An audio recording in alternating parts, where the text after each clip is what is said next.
My name is Bessie Clement. I'm 35.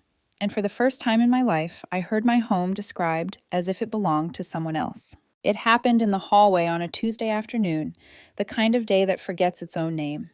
I was balancing a canvas grocery tote, my gym bag, and the last lingering thought from a spreadsheet at work when Mrs. Wilson, the retired teacher on my floor who knows everyone's business without ever being unkind, smiled from her doorframe. "Bessie, congratulations on the sale," she said, as if announcing good weather. I laughed because I thought she was joking. "What sale?" "Your apartment," she replied gently, puzzled that I seemed puzzled. "Your parents said you got a promotion and you're moving. They've been showing people around the past few weeks. Such a steady stream. The market's hot. Good time to sell."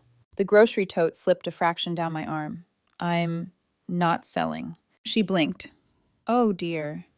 Her eyes searched my face, then the hallway, as if an explanation might be hiding in the fire extinguisher box. "They have a key, so I assumed." "They do," I said. "It was for emergencies." My voice sounded like it belonged to a calm person. Inside, something brittle was beginning to crack. In my apartment, the air felt touched. The cushion edge was a little off, and a faint lemon cleaner that wasn't mine lingered near the frame of the hall mirror. I set down my things and stood very still, letting the silence take inventory. My deed, sat in its folder in the file cabinet, exactly where I'd left it. The paper felt steady beneath my fingers. I had worked an entire decade to earn that weight. I called my father. He picked up on the second ring, voice warm the way people are when they want something. "Pumpkin, how's my hard-working girl?" "Mrs. Wilson says you've been showing my apartment," I said, "while I'm at work." A small, incredulous laugh. "Mrs. Wilson is a sweetheart, but she's in her 70s. She mixes things up. She said it's been multiple times, with different people. We stopped by once to make sure everything was okay," he said lightly. "You're busy. We're helping." "Dad," I said, "did you tell people I got a promotion and I'm moving?" A pause. I could hear the refrigerator motor at their house, the muted television in the next room, my mother murmuring something in the background. "Well," he said, choosing the word like a suit, "we were thinking it would be good for you to upgrade, and your sister could use a little help right now with her business. Your place would fetch a good price." There it was, placed on the table between us like a knife. "You've been showing my apartment to people without my permission," I said carefully, "with plans to sell it." "Don't be dramatic, Bessie," he replied, defaulting to the tone parents use when a child knows something true. "We're just exploring options. Family helps family. You've always been the stable one." I swallowed. On the far wall, the afternoon sun brushed the picture rail, thin gold across white paint. I didn't want to ruin myself by screaming. "I own this apartment. You can't sell it." "Well, technically," he said, the words slippery, "there are ways. Power of attorney, joint investment. Your mother and I have always supported." I hung up. My hands shook a little, so I did the next right thing I could think of. I called a locksmith. Then I ordered cameras, and a door sensor kit, and a box of those small adhesive corner bumpers my therapist says make me feel like I'm tucking the world in safely. While I waited for the locksmith to text a time window, I dialed the number I knew would not make me justify reality. "Hey," Ethan answered. He has a voice that sounds like Sunday mornings. Direct, patient, no sugarcoating. "What's wrong?" I told him. The hallway, the key, my father's "family helps family," the knife pretending to be a sentence. "Okay," he said, which is how he says I'm with you. "Locks today. Cameras up. Lawyer looped in. You're not crazy and you're not alone." Somewhere behind him, a kettle clicked. After a beat, he added, tone careful, "Do you think Jennifer knew?" I thought of my sister at 19, a medal around her neck for a dance competition I had secretly helped pay for, and how I felt both proud and strangely invisible in the photo. I thought of Mom's phrases. "She needs more help. You're better at managing on your own." "I think she always knows," I said. Ethan exhaled. "I'll drive over after the locksmith. Call me if they show up." We hung up and I called Jennifer. She answered like she'd been bracing for it. "Hey, sis. Have you been part of this?" I asked. "Mom and Dad showing my apartment?"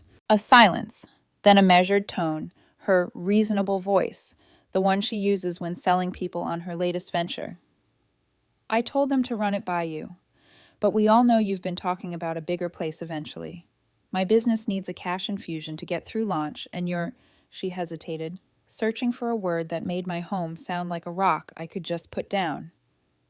"Asset could really help the family. You're doing fine. I'm drowning. Jennifer, I said, you can ask me for help. You cannot steal it. She sighed, a dignified martyr. It's just an apartment, Bessie. The locksmith buzzed. I have to go, I said, and ended the call. I stared at the phone until my reflection gathered up in the black glass, a woman who had learned to be useful first and visible second. The locksmith was brisk and kind. As the tumblers and the new deadbolt seated, a ring camera on my phone ran a test chime like a bell of small resolve. I installed the sensors and mounted the lens above the door, then double-checked the folder with my deed. Highlighted tabs singing their fluorescent hymns. Closing statement. Title insurance. Mortgage satisfaction. Paper that says, I exist. I opened my laptop and sent one email to the attorney I'd consulted when I bought the place. Subject line. Urgent. Unauthorized showings of my property by parents. I kept the body clean, a list with dates, times, names, and Mrs. Wilson as witness. Then I started a log, a real one with columns, because proof is what you hold when someone tries to make your lived life a misunderstanding. The apartment felt more itself by evening, as if it had shrugged me back into its shoulders. I made tea. I turned on the small lamp I only use when I want to remember that the world includes softness. The kettle hissed, then quieted. That's when my phone buzzed. Mom. I stared at the screen until it stopped ringing. It started again and again. I let it all go to voicemail. The messages would be there later, wearing their costumes. Concern, correction, a little bit of prayer. I should tell you, Ethan's ex, Lila, has a habit of appearing exactly when I need the least input. She's the kind of pretty that makes you forgive nothing and pretend you forgave everything. Last month at a friend's birthday, when the conversation drifted to who gets what with aging parents, Lila said, almost to herself, "It's strange how individual ownership makes people forget they grew up in a family." She smiled at me with teeth. I smiled back with boundaries. I only mentioned Lila because it was Jennifer who introduced her to that circle years ago. The world is smaller than it looks, and some people like to pull strings from the edge of the frame. By 9, the emails had started answering. My lawyer, cease and desist drafted by morning, instructions to change locks, done. Install security, done. Document everything, doing. Consider a police report for unauthorized entry, tomorrow. He asked for scans of my documents and any messages from my parents or sister. I uploaded, attached, sent. Each sent icon felt like a brick in a short, sturdy wall. At 10, I pressed play on Mom's first voicemail. "Bessie, sweetheart," she began in that practiced, gentle hush. "You must have misunderstood, Mrs. Wilson. Your father and I only stopped by to check the smoke detectors. We know you're busy. We would never do anything you didn't approve of, darling. But it is true that Jennifer is in a tough patch. Family is about sharing resources, not hoarding them. You, of all people, understand sacrifice. Call me back so we can talk like adults." The second message was shorter. "I'm disappointed," she said. "Things would be easier if you remembered we're one family, not two separate bank accounts." I saved both and added them to the folder. I slept like someone guarding a gate and dreamed in locks, tumbler, keyway, click. In the morning, the sun squared itself on my floorboards, patient. I made coffee and sat on the rug with my back against the couch like I used to when I needed to study without falling asleep. My phone vibrated. Security alert, motion at the door, just the delivery person with a small package, window sensors I'd forgotten I ordered. I smiled despite myself. Then, exactly 3 minutes later, another alert, motion again. I stood.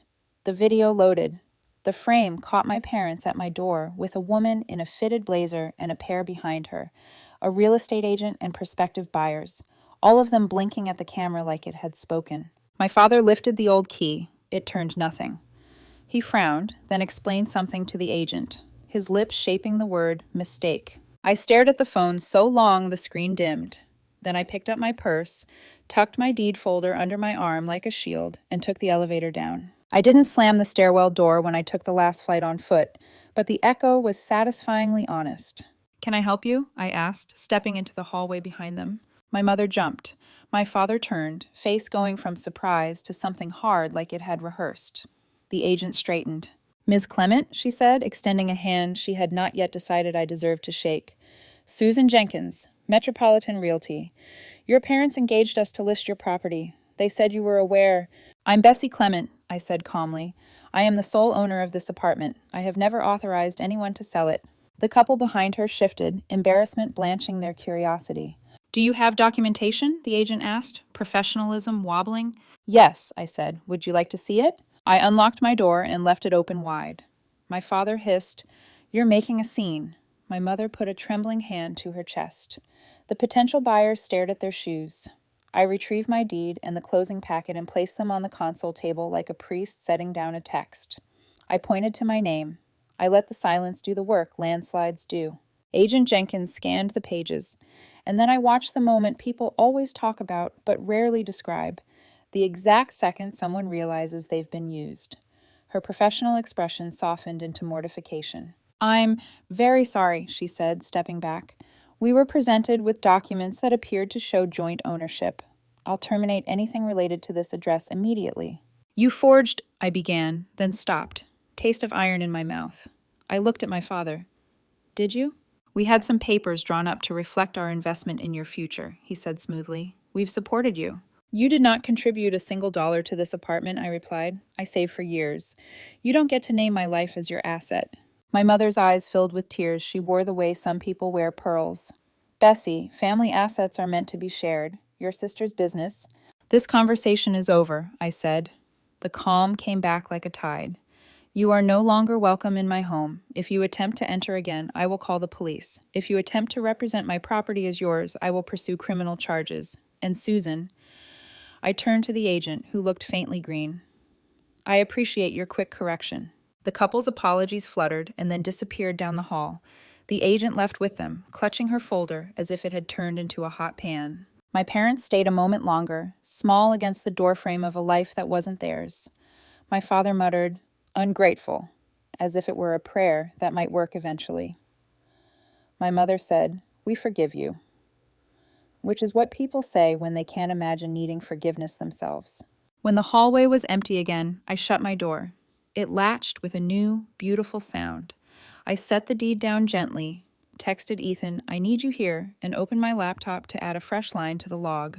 Date, time, witnesses, and what people said when they showed me who they are. I pressed save and the cursor blinked, patient as a metronome, keeping time for whatever music came next. When Ethan arrived that evening, I was still shaking, not visibly, but the kind of trembling that hides behind stillness. He stood in the doorway, scanning the space like someone entering a museum crime scene. They forged papers? He asked quietly. They had to, I said. The agent said the documents looked official. I didn't even know they had access to anything like that. He sat beside me on the couch. They probably used old mortgage copies or bank records, anything to make it look like they contributed. Except they didn't, I said. Not a single dollar. They helped Jennifer buy her car outright. They gave her money for tuition. But when I asked for a loan for grad school, Mom said, You're the practical one. You'll find your own way. I did. Ethan brushed my hair from my shoulder. They're used to you fixing things. You never make noise. I let out a bitter laugh. Well, I just made plenty. By morning, my lawyer's cease and desist letter was in my inbox. It was clinical, powerful, and ice cold in all the right places. Language like unauthorized entry, fraudulent representation, intent to mislead, and potential criminal liability. It felt strange seeing my parents' names in a document that read like a legal threat. I hit send on his authorization, and it was officially delivered. By noon, my phone started vibrating with messages. First Jennifer, then Mom, then a few numbers I didn't recognize but could guess. Jennifer, you're overreacting. They were just trying to help. Mom, family doesn't sue each other. Unknown number. We all know you're doing fine, Bessie. Why tear the family apart over a misunderstanding? A misunderstanding. The word made my jaw tighten. I didn't answer any of them. Instead, I texted Mrs. Wilson to thank her again. She wrote back within a minute. Don't let them guilt you, dear. I've seen families like this before. The quiet one always gets eaten alive first. I stared at her words longer than I meant to. 2 days later, I got a call from Susan Jenkins, the real estate agent. Ms. Clement, she said nervously, I wanted to personally apologize again. I've reviewed everything and reported the incident to my supervisor. The documents your parents provided were copies of what looked like a gift letter and an ownership addendum. Both were completely fabricated. Fabricated? Yes. The signatures were scanned images, not original ink. The notary stamp was invalid. 6 years expired. I exhaled slowly. Thank you for confirming that. They told us the property was co-owned for investment purposes, she continued. They even said you were moving abroad with your boyfriend. I should have verified better. I'm truly sorry. You were manipulated, I said. They're good at that. When I hung up, I felt both vindicated and sick. My parents had planned this, not impulsively, but deliberately. There were forged documents, a narrative about me moving abroad, even a pretense of my consent.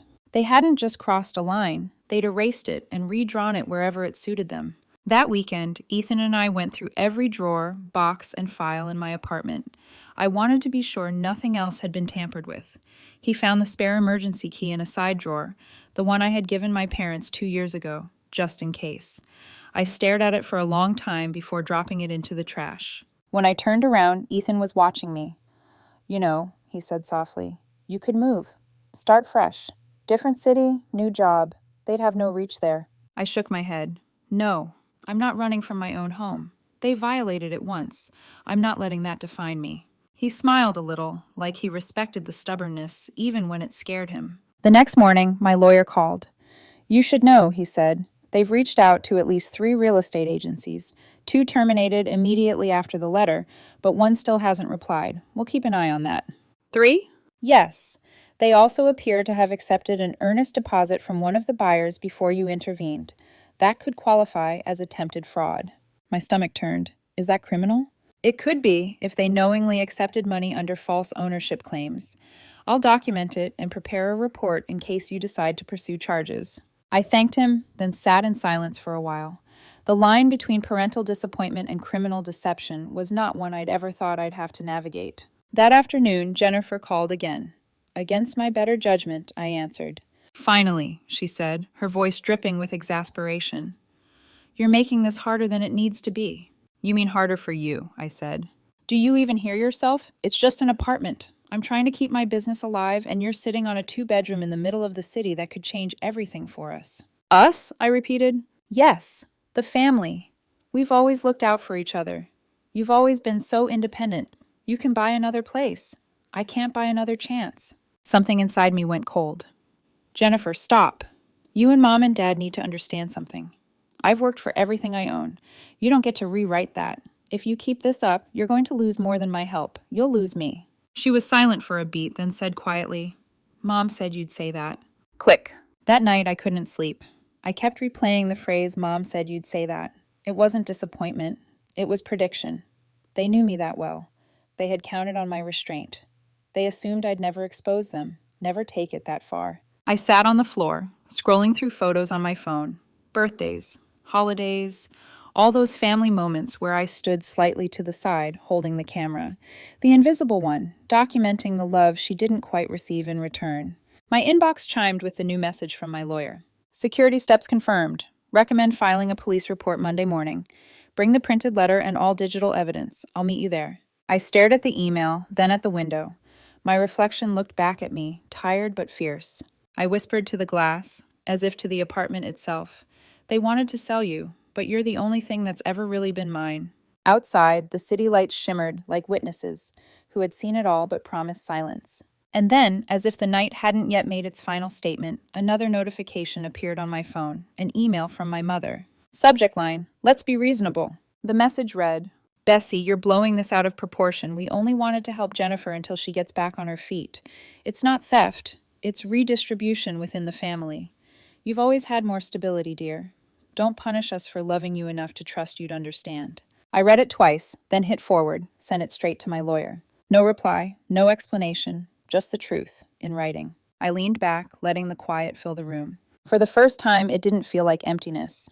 It felt like evidence. By the following week, everything that had once been unspoken between me and my family was now on paper, in email threads, legal letters, and notarized statements. It was like watching a long, quiet betrayal develop handwriting.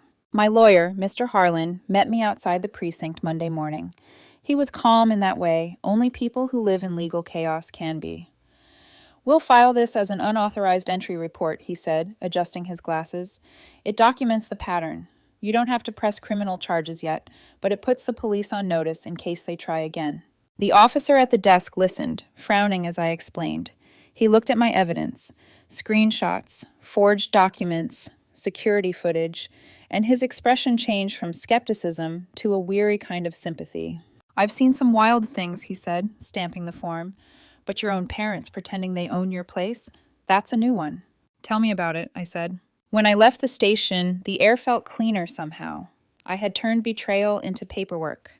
Proof, once filed, doesn't flinch when confronted. For the next few days, the family group chat exploded like a minefield. Cousins, aunts, even a few uncles who hadn't texted in years, all had opinions. "Aunt Carol, your poor mother is beside herself. You've humiliated them." Cousin Faith, "Bessie, I'm proud of you. What they did was illegal." Uncle Ron, "Can't believe you'd drag family through court."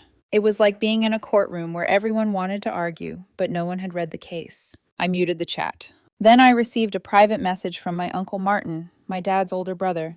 "Bessie, can we talk privately? There's something you should know." We met at a coffee shop 2 blocks from my apartment. He looked tired, the kind of tired that sits in the eyes, not the body. "I stayed out of this at first," he said, stirring his cup. "But I can't anymore. Your father, he's done this before." I blinked. "Before?" "With my mother's house. Years ago. He tried to get her to restructure ownership so he could sell part of her land. Said it was for investment. She caught on early, thank God. That's why she moved her will out of his control." He looked at me sadly. "They always called you the practical one, didn't they? Translation. The one who can be taken advantage of without making a scene." The words hit like stones dropped into deep water. That evening, I told Ethan everything Uncle Martin had said. He was quiet for a while, staring at the stack of folders on my table. "It's generational," he said finally. "They treat love like currency." "Yeah," I said softly. "And I think they've been broke for years." Therapy that week hit differently. I told Dr. Rayner, my therapist, about the apartment, the forged papers, the way my mother's guilt sounded like a lullaby. She nodded. "And what are you feeling now that everything's exposed?" "Like my whole life was written in invisible ink," I said. "Now it's finally showing up under blacklight." She smiled gently. "That's a painful kind of truth, but it's also clarity. Clarity lets you choose." "Choose what?" "How close you want to stand to the fire." 2 days later, a letter arrived in my mailbox.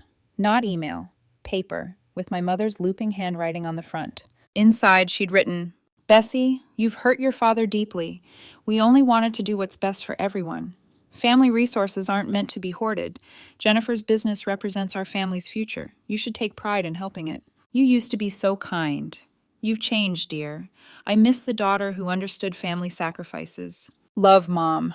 No apology, just rewritten history, folded neatly into an envelope. I placed it on my growing evidence pile, labeling it manipulation, hard copy. By now, the cease and desist had taken effect.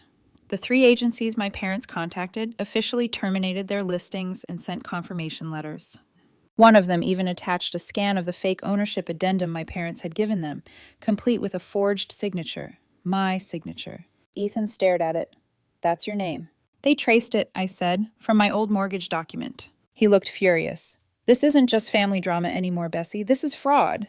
"I know," I said quietly, "but pressing charges would mean destroying what little relationship remains." "Bessie," he said, "they already destroyed it. You're just reading the wreckage." For a while, things went quiet. No calls, no knocks on the door. The silence was almost peaceful, until one night, Mrs. Wilson slipped an envelope under my door. Inside was a note written in her careful cursive. "They were back again today, dear. Knocked twice, left something by your mat, then left quickly. Didn't use the key this time. I told them you weren't home." My chest tightened. I opened the front door carefully, expecting another letter, but what sat there was worse. A small box, wrapped in gold paper. Inside, a photo of Jennifer holding a grand opening banner for her boutique. On the back, in my mother's handwriting, "If you'd just helped, this could have been a family success story." I stared at it for a long time before tossing it into a drawer. Some ghosts deserve dust, not attention. That weekend, Ethan and I went for a walk along the river. The trees were starting to yellow. "I feel like I'm walking around with a bruise no one can see," I said. He slipped his hand into mine. "That bruise is the space where they used to tell you who you were. Now you're learning it yourself." I smiled faintly. "You always sound like a therapist." He laughed. "No, just a man raised by one." For the first time in weeks, I laughed too. But peace never lasts long in stories like this. On Sunday night, I got a text from Lila, Ethan's ex. The name alone made my stomach knot. Lila, I ran into your sister at an event tonight. She says your family's been through a lot because of you. You should try to forgive. Life's too short to hold grudges. I didn't reply, but something about it chilled me. How did she even have my number? Ethan frowned when I showed him. I'll talk to her, he said. She's out of line. But I already knew. Lila didn't send that text because she cared. She sent it because she'd been talking to Jennifer. And somehow, that felt like the next chapter writing itself. Because if there's one thing my family, and people like Lila, can't stand, it's a woman who refuses to play the role they wrote for her. For 2 quiet weeks, I let my world shrink to essentials. Work, therapy, sleep, coffee. Silence can heal, but it also amplifies echoes, babe.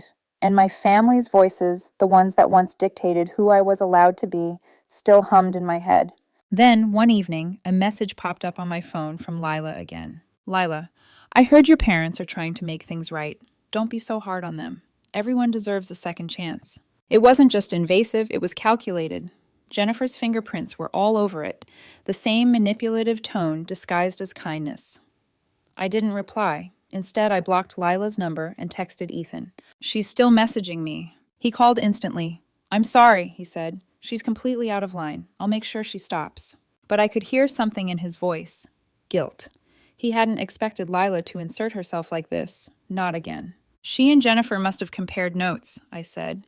They have the same script. He sighed. She's obsessed with appearances. It's not about truth, it's about control. Control. The word landed heavy.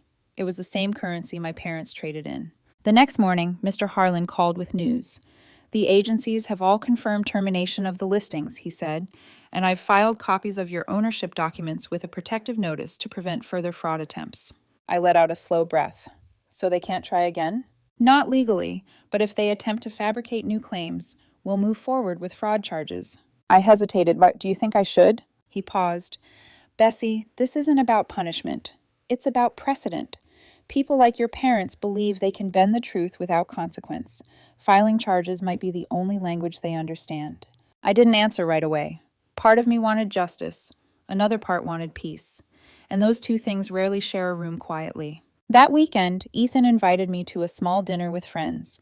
It was supposed to be a distraction, but Lila was there. She smiled when she saw me, the polite kind of smile that hides a knife. Bessie, she said, I've been meaning to say I admire your independence. Most women would have let their family handle things, but you fight. I met her gaze. It's not fighting when it's survival. The table went still. A couple of people glanced between us. Ethan reached under the table and squeezed my hand, but Lila wasn't finished. She laughed softly. You know, sometimes family just wants to help, even if they overstep. Maybe you should be a little more understanding. Her tone was identical to my mother's. Sweet, poisonous, confident. Maybe, I said, leaning in slightly, and sometimes people should stay out of situations that have nothing to do with them. That shut her up, for a moment. Ethan changed the subject quickly, but the tension stayed until dessert. Afterward, when everyone left, he apologized again. I swear, I didn't invite her. She just showed up with a friend of a friend. I believe you, I said, but it's clear now. Jennifer's been talking, maybe even feeding her details. He looked angry. Then let's shut it down completely. No more contact. I nodded. Agreed. Later that night, I sat alone on the couch, rereading the letter my parents had sent last month. Family assets are meant to be shared. The phrase crawled under my skin. What my parents didn't understand, what none of them did, was that ownership wasn't just about property. It was about autonomy, about finally having something no one could take, twist, or claim as ours. I had built this life from the ground up. They wanted to rewrite it with my name as a footnote. So I decided to draw a line. The next day, I emailed my lawyer. Proceed with formal warning of potential fraud charges if they attempt further contact or representation. He replied within the hour. Understood. Drafting now. This will make it clear there's no gray area left. And for once, it felt good to know there were consequences waiting beyond my patience. A few nights later, there was a knock at my door. My heart kicked hard. Old instinct. But it wasn't my parents. It was Uncle Martin again. He handed me a manila envelope. I thought you should see this, he said quietly. Inside were copies of old letters my father had sent his mother years ago, the ones my uncle had mentioned before. Letters asking for her to temporarily transfer part of her estate for family investments. The phrasing was identical to what they'd said about my apartment. "They've done this before," I whispered. Martin nodded. "They'll keep doing it until someone makes them face the cost." That night, I sat at my dining table with every document spread out like a crime scene. Forged addendums, fake gift letters, emails from realtors, my mother's guilt-soaked notes. Ethan leaned against the counter, watching me sort them into piles. "What are you thinking?" he asked. "I'm thinking," I said, staring at my mother's handwriting. "They've been writing this story my whole life. Maybe it's time I pick up the pen." He smiled faintly. "That sounds like closure." "Not yet," I said, "but it's the draft of it." The next morning, my lawyer sent me the new letter. It was sharp, final, and utterly devoid of sentiment. Any further attempt to represent or interfere with Ms. Clement's property will be treated as criminal fraud. No additional communication will be entertained except through legal counsel. I read it twice, then clicked send. It felt like the loudest silence I'd ever made. For a week, nothing. Then a text from my mother. "We got your lawyer's letter. We only ever acted out of love. You'll understand one day when you have children of your own." I didn't reply. Love shouldn't require forged signatures and faked documents. 2 days later, Ethan asked, "Would you ever want to meet them again? If they claimed they wanted to make peace?" I looked at him, really looked. Peace isn't a claim, it's a choice, and they've made theirs. He nodded slowly. "So what now?" "Now," I said, "I wait. Because people like my parents, they never stop until you stop being predictable." I looked toward the front door. My new locks gleamed under the lamp, small but strong. "Next time," I whispered, "if they knock, I'll answer differently." And in that quiet, I could almost hear it, the echo of old control breaking, piece by piece, like glass under slow pressure. It took nearly 3 months before my parents reached out again, not through calls or texts this time. Those had long since been blocked. It came by mail, in a cream envelope sealed with care and embossed with my mother's favorite gold floral stationery. Inside was a letter written in my father's tidy, slanted handwriting. "Bessie, we've had time to think about what happened, and we realize things might have gone too far. We didn't mean to hurt you. We only wanted to protect the family's future, especially Jennifer's. Perhaps it's time we all met and talked like adults, face to face, no lawyers. Your mother misses you terribly. Let's try to move past this. Love, Dad." No apology, just another plea for control, wrapped in civility. Still, my therapist had said closure sometimes comes not from apologies, but from the decision to stop expecting them. So I agreed to meet them, but on my terms. Public place, daylight, short duration. The coffee shop I chose was neutral, quiet, with walls the color of soft clay. When I arrived, they were already there. My mother clutched her purse with both hands. My father sat stiffly, his suit pressed too sharply for a casual meeting. "Bessie," Mom said as I sat, "you look thinner." "I'm fine," I replied. Dad cleared his throat. "We just want to understand why you overreacted like this. You know we'd never hurt you. We were thinking of the family as a whole." "By trying to sell my apartment?" I asked. He frowned. "You make it sound worse than it was. Parents sometimes have to make hard choices for their children's good." "And forging documents, that's a choice too?" His jaw tightened. "We didn't forge anything. We had a friend at the bank prepare papers to reflect our shared investment. You wouldn't have what you do if it weren't for us." I leaned forward. "I bought that apartment with my own money. You know that. You had no investment in it. You made that up." Mom's voice trembled, half hurt, half manipulation. "You've always had more than Jennifer. We just wanted to even things out. That's what family does. Balances the scales." I stared at her for a long time. "You mean tilt them, because that's all you've ever done." The silence that followed was heavy, stretching like a wire between us. Then my father spoke, softer now, as if reason could erase crime. "Bessie, we only wanted to make sure your sister had a chance. She's not as strong as you. She needs help." "And I don't?" I said. "I needed help plenty of times. You just didn't notice because I didn't ask loud enough." Mom's lips quivered. "You're being cruel." "No, Mom," I said evenly. "I'm being clear." I took a breath, my hands steady for once. "Here's what's going to happen. We are done discussing this. You're not welcome in my home. You will not contact me directly again. If you have anything to say, go through my lawyer." Dad's brows furrowed. "You're really willing to cut off your family over a misunderstanding?" "This wasn't a misunderstanding," I said. "It was a violation. You broke into my home, lied to strangers, and tried to steal my property. That's not love, that's control." They both sat stunned. For the first time in my life, I had taken the final word and not waited for theirs. I stood up. "I wish you both peace," I said quietly. "But peace doesn't require proximity." And with that, I walked away. Weeks passed. There was no more contact from them, though Jennifer eventually sent an email. "I know you're angry, and maybe you should be, but I really did believe they had your permission. I shouldn't have gone along with it. I'm sorry. I got in over my head. The business is closed now. I'm working a regular job, trying to rebuild. I hope one day you'll forgive me." It wasn't perfect, but it was the closest thing to genuine remorse anyone in my family had offered. I wrote back simply, "Thank you for acknowledging it. I need time. Take care of yourself." And for once, that felt like enough. The fallout spread quietly through the family.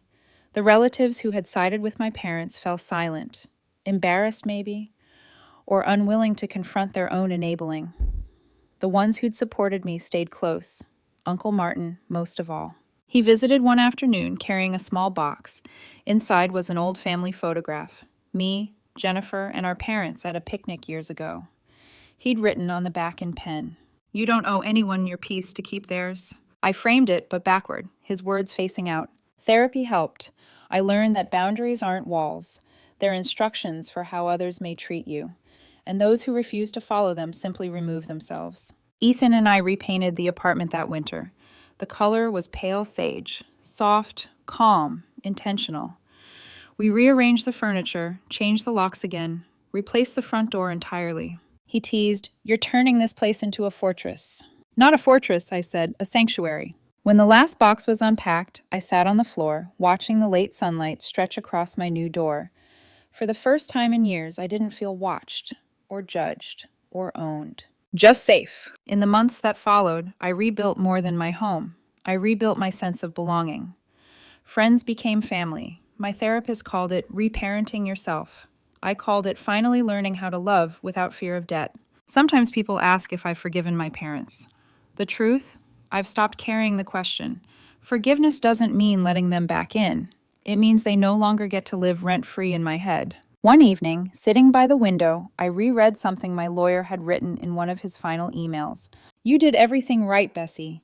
What they did wasn't about money. It was about control. You simply refused to play the part they wrote for you." I smiled, because that was it, the entire story in one line. They had tried to turn my life into their stage, to use my home, my effort, and my silence as props in their family performance. But I had rewritten the ending. Now every time I lock my door, it's not about keeping them out. It's about keeping myself within the life I built, the one that finally belongs to me. The apartment no longer feels haunted. The air smells like paint and rosemary tea. My reflection in the window looks whole again. And if I've learned anything through all of this, it's that family should be the place where you feel most respected, not most taken from. If that isn't the case, it's okay to redefine what family means to you. Because peace isn't inherited, it's built.